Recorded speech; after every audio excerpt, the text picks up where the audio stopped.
बहुपद बहुपद तथा उसके गुणक उनके बहुपद तथा बहुपद के गुणनखंड बहुपद के गुणनखंड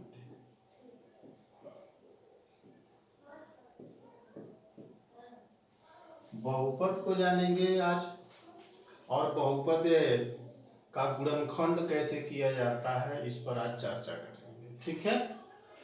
बहुपद आज हम बताएंगे आपको बहुपद क्या है। राशि दो प्रकार की होती है, एक चर राशि होता है, दूसरा अचर राशि। एक राशि होता है चर, दूसरा अचर। अचर चर राशि को एक्स वाई जेड से प्रदर्शित किया जाता है और अचर राशि को ए बी सी से प्रदर्शित किया जाता है। अब यहाँ पर शायद पूर्ण रूप से न समझ में आए, लेकिन एक चीज समझिएगा, अचर राशि जितने भी नंबर होते हैं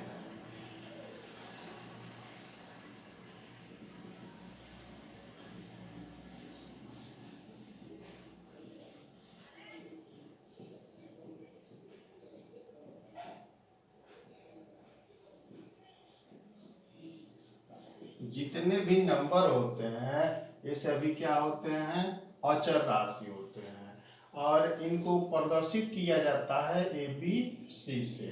चर राशि क्या होता है, X Y Z. X Y है, जेड है, क्या होते हैं, चर राशि। जैसे कह दिया जाए 3x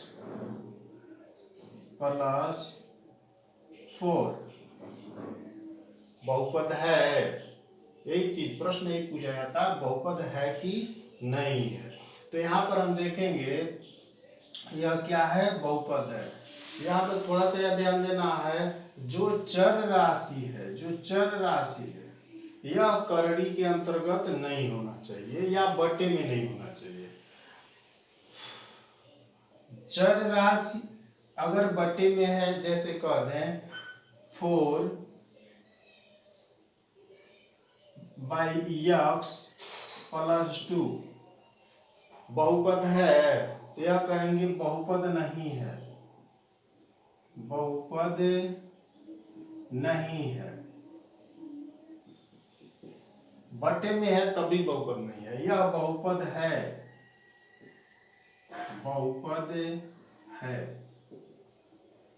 ठीक है। यानी जो चर राशि है यह पहले बटे में नहीं होना चाहिए और करड़ी के अंतर्गत नहीं होना चाहिए।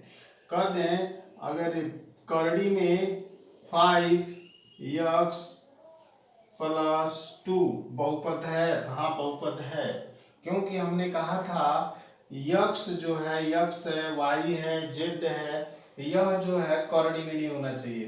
ये क्या है, अचर राशि करड़ी में है तो यह बहुपद है। यहीं पर अगर हम यहाँ करड़ी न लगा करके अगर यहाँ करड़ी लगा देते तो यह क्या होता, बहुपद नहीं है। ठीक है, यह बहुपद हो गया। बहुपद को हम ऐसे पहचान सकते हैं। दूसरी चीज है आप बहुपद की घात। बहुपद की घात में जो मैक्सिमम है, जो बहुपद में घात होती है, जैसे कह दिया जाए 3 पर 4x स्क्वायर प्लस 5। बहुपद की घात कितनी है, तो जो घात देखी जाती है वह चर राशि की देखी जाती है। चर राशि इसकी घात देखी जाएगी तो घात बराबर हो जाएगा कितना, 2, न कि 4। ठीक है। अगर कह दें x पर 8 प्लस 3x पर 8 प्लस 4x पर 7 प्लस 5 बहुपद की घात। तो यहाँ तो सिंपल सा आसान है, देखेंगे घात कितनी है, घात 8 है तो यहाँ लिख लेंगे घात बराबर 8 हो जाएगा। लेकिन जब इस प्रकार दे दे तब क्या हो जाएगा, तब चर राशि की ही घात ही देखी जाती है। और इसमें भी हम क्या करते हैं, चर राशि की ही घात देखते हैं। ठीक है, बहुपद को हम इस प्रकार पहचान सकते हैं, बहुपद की घात को ज्ञात कर सकते हैं। इसके बाद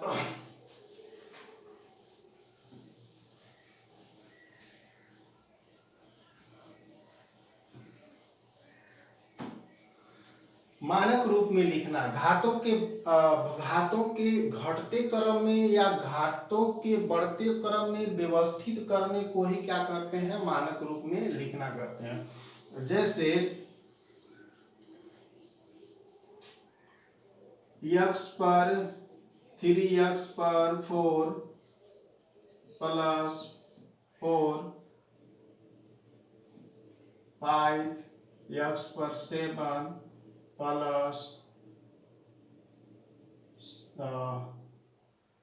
8x क्यूब प्लस 9, ऐसे अगर लिखा है तो घातों के घटते क्रम में या बढ़ते क्रम में व्यवस्थित करना ही क्या कहलाता है, मानक रूप कहलाता है या स्टैंडर्ड फॉर्म कहेंगे।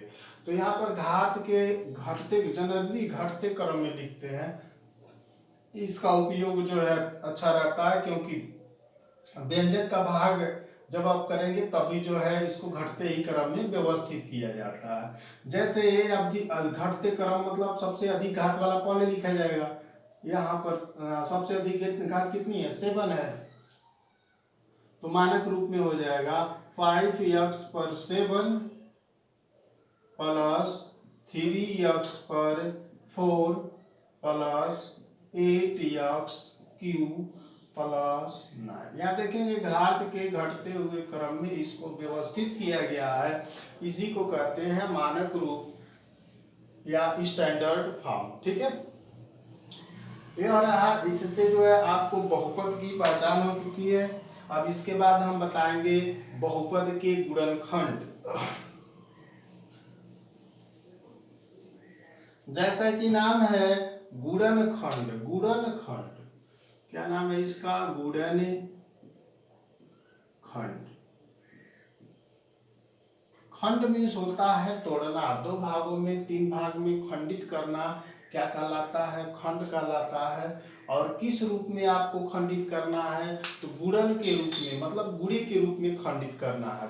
गुणे के रूप में उसको क्या करना है, बांट देना है, जो बहुपद दिया रहेगा। ठीक है, इसके लिए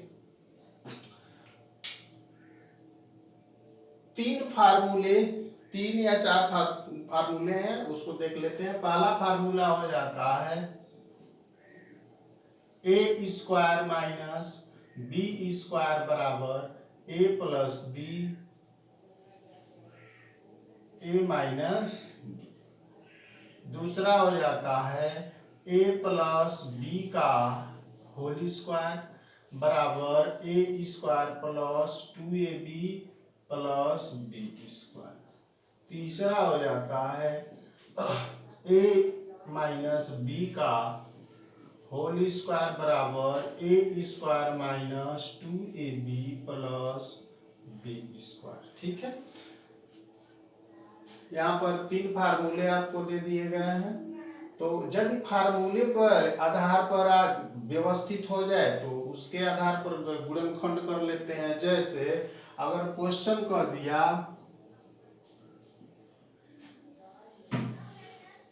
क्वेश्चन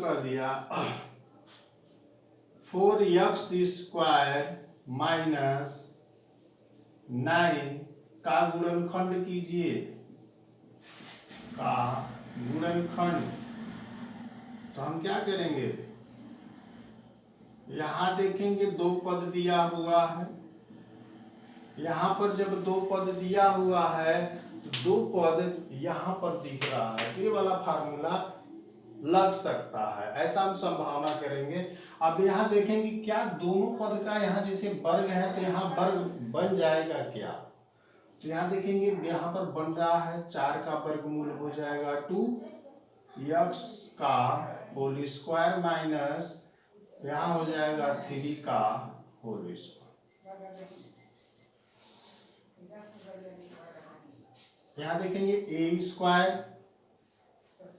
माइनस बी स्क्वायर, अर्थात एक बार जोड़ लेंगे A square minus B square, अर्थात एक बार जुट जाएगा और एक बार घट जाएगा।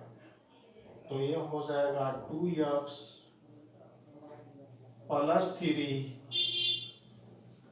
2x माइनस, ठीक है।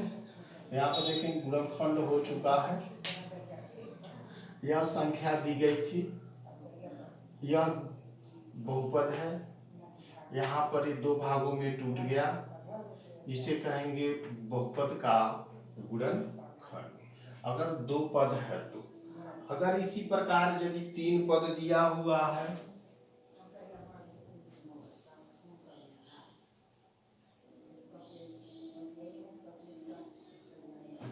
तीन पद दिया है,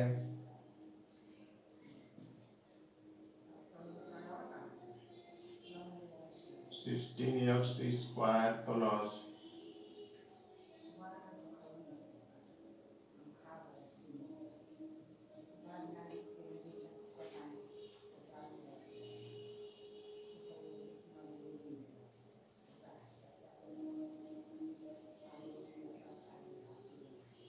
ऐसे तीन पद अगर दिया हुआ है, तब हम यहाँ पर विचार कर सकते हैं कि यह इसमें से कोई एक फार्मूला लग सकता है, ए प्लस बी का होल स्क्वायर लग सकता है, या ए माइनस बी का होल स्क्वायर का हम प्रयोग करके उस पर अगर बैठेगा, फार्मूले पर अगर बैठ जाता है, जब फार्मूले पर व्यवस्थित होगा तभी हम इस फार्मूले का यूज करेंगे।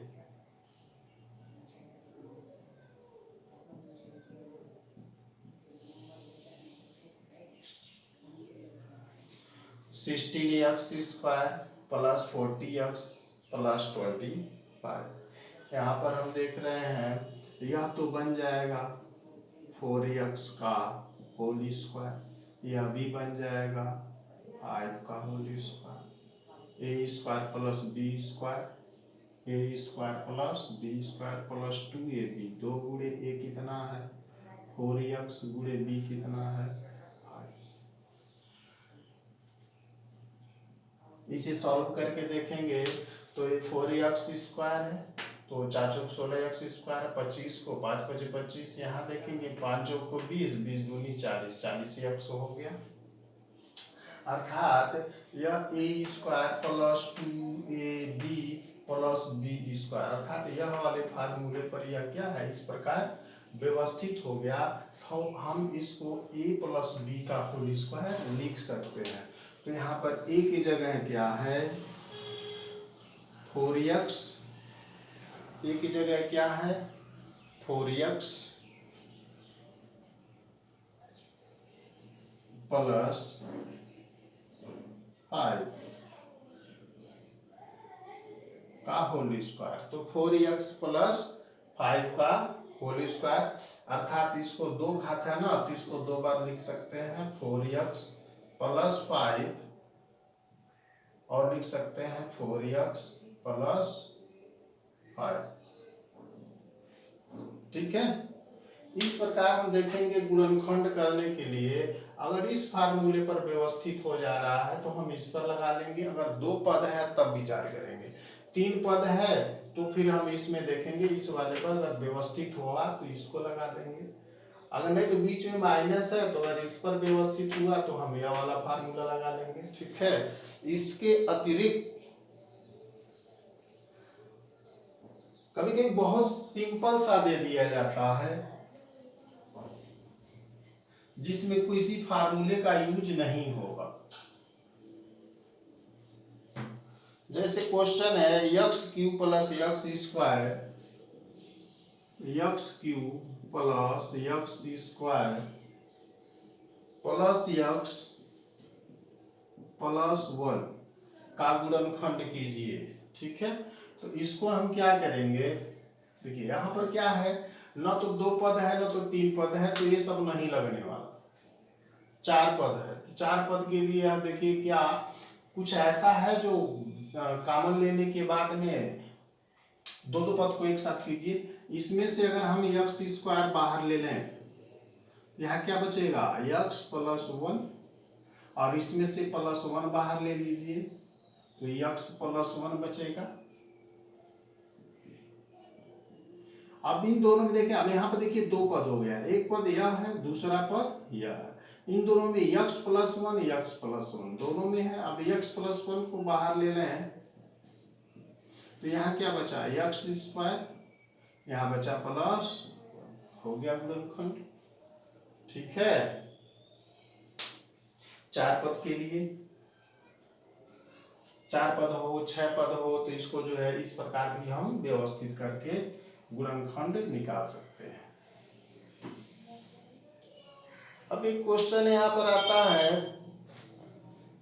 12x² 12x²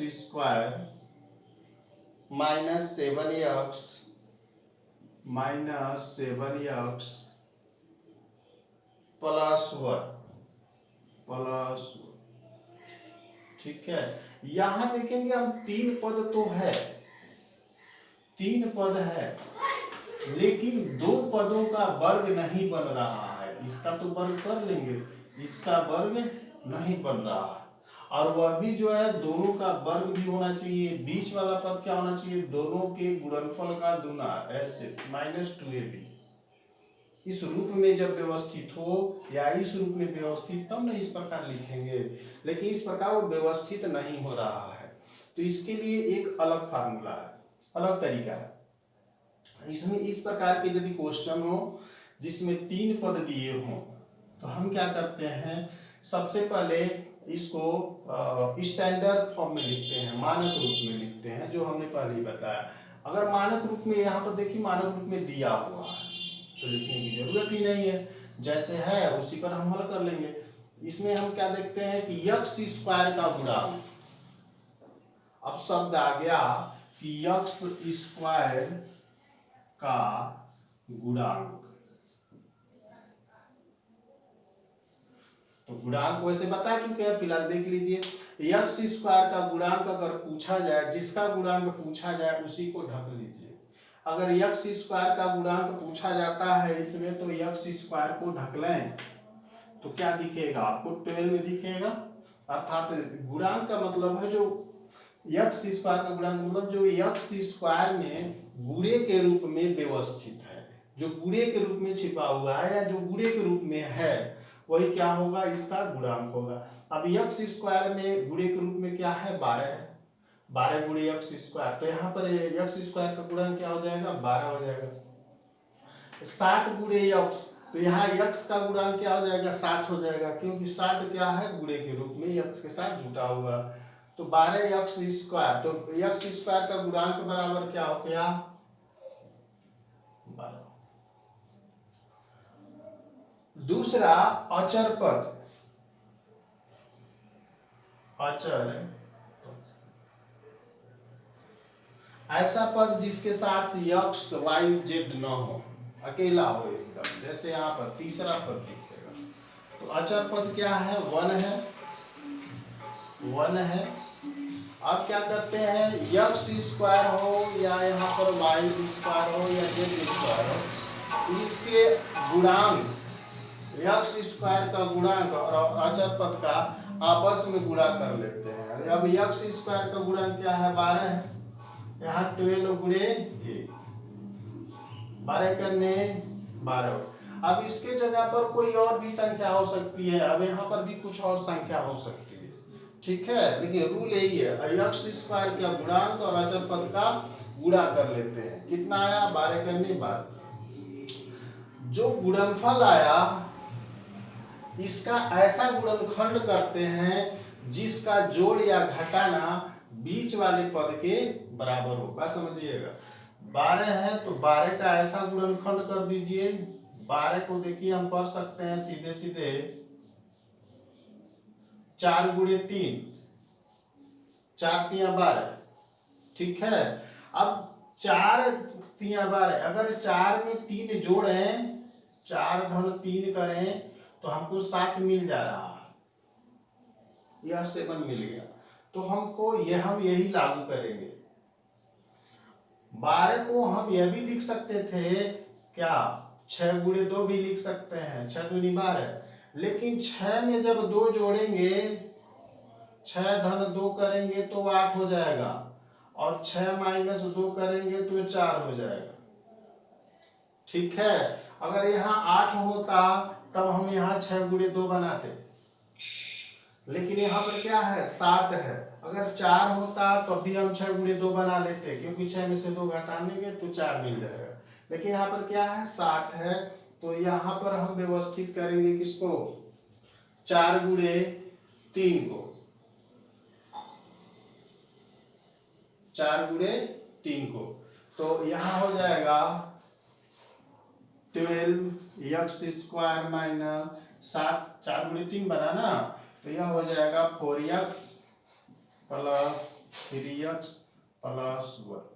यहाँ पर कुछ लोग यहाँ 4 प्लस 3 केवल लिख करके यहाँ x लिख देते हैं, तब भी सही है, क्योंकि ये गुणे है तो आगे आकर के इसके साथ 4x और 3x हो जाएगा। ठीक है, अभी हम फिलहाल इसके साथ ही लिख देते हैं, दोनों सही है।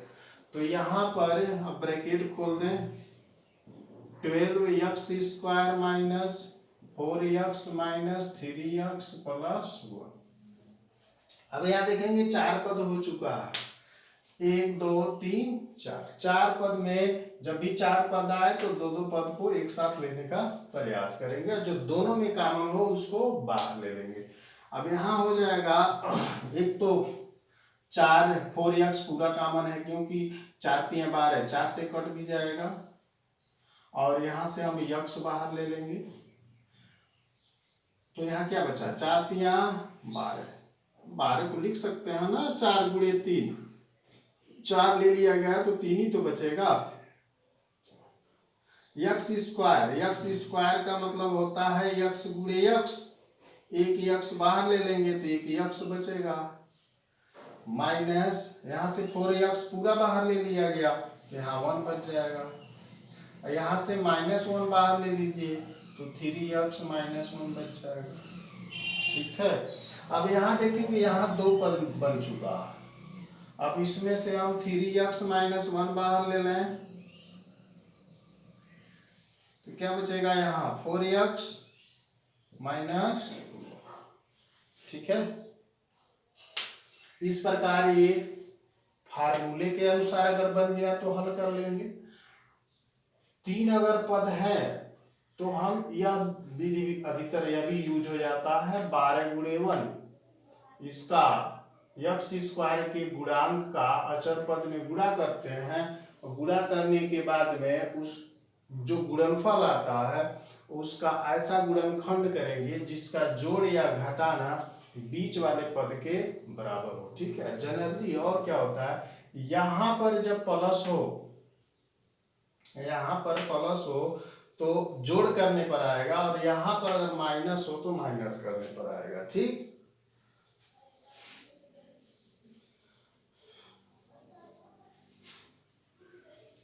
इसके बाद एक विधि और है, बड़े क्वेश्चन के लिए जब कोई भी फार्मूला न लगे, किसी सूत्र पर न बैठे, तो उसके लिए हम प्रयोग करते हैं शेषफल प्रमेय का प्रयोग किया जाता है, शेषफल प्रमेय का प्रयोग किया जाता है। चलिए क्वेश्चन और बना देते हैं, कौन सा बनाते हैं, यहाँ पे देखिए 2x² plus 7x plus 3, 2x² plus 7x plus 3, ये क्वेश्चन है। तो अभी बताए हम इसका इसमें गुणा करेंगे, x² के गुणांक का अचर पद में 2 3 6 हो गया, 6 का गुणनखंड हम कर सकते हैं, 7 चाहिए, 6 को कर सकते हैं 6 गुणे 1, 6 में 1 जोड़ेंगे 7 हो जाएगा, अर्थात 2x² प्लस यह हो जाएगा 6x प्लस x प्लस 3, 6 करने 6 1x हो गया। अब इसको खोल देंगे तो 2x² plus 6x plus x plus 3 हो गया। और इसमें से बाहर ले लीजिए, क्या बाहर हो जाएगा, 2x बाहर हो जाएगा, क्या बचेगा x प्लस 2 3 यहाँ से 2x बार x बचा, यहाँ पर x बार 2 3 x है, x प्लस 3, यहाँ से +1 बाहर ले लीजिए, x प्लस 3 हो गया। अब हम x प्लस 3 बाहर ले लेंगे, क्या बचेगा 2x प्लस हो गया गुणनखंड। ठीक है, चलिए आज के लिए बहुपद तथा बहुपद के गुणनखंड उम्मीद करते हैं समझ में आया होगा।